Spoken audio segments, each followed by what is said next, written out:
The Jewellery Maker by Louisa Adjua Parker. The subject matter of this poem is pretty straightforward. The first stanza describes the jewellery maker's daily journey to his workshop. The second describes his worktop and his skill, whilst the final stanza describes the jewellery maker's satisfaction with his work, followed by his imagining of the women who will wear his creations. The jewellery maker in the poem is part of an ongoing family tradition and business that therefore indicates added cultural significance. The poet, Louisa Adjua Parker, presents him as someone who is industrious and labours for long hours because he starts working shortly after dawn, suggesting that he is also not rich.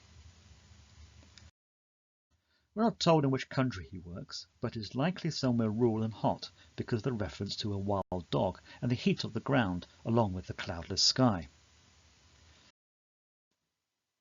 Given Parker's own Ghanaian ancestry, it is not unreasonable to assume that the jewellery maker lives somewhere in West Africa. However, he could represent any craftsperson trying to sustain a livelihood. In the first stanza, Parker used 4 of the 5 senses. As well as sight, she uses smell, touch, and sound. And this sensuous approach is continued in the second stanza, with references to the smell of the metal and the jewellery maker's touch. We can also see further evidence of his self-discipline by the way he sits and in the careful, ordered manner he has arranged his equipment.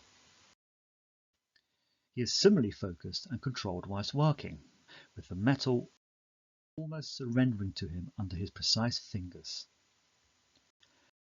Such is his talent that the material seems almost to come alive. Given this ability, it is perhaps not surprising that the jewellery maker enjoys his work, from the way the metal heats and smells to the effects he can create by manipulating it. Once again, his mastery and attention to detail are emphasised and celebrated by the poem.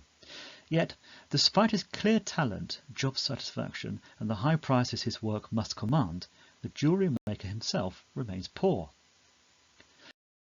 This is indicated by how, ironically, he is unable to adorn his own wife with beautiful jewellery. Her only piece is a modest, cheap wedding ring. Moreover, she dresses simply and likely works outside because her skin is wrinkled by the sun. In contrast, the women who can afford to wear the jewellery have unlined skin and are fresh-looking and healthy. Here, Parker is highlighting the disconnect between the producer and the consumer.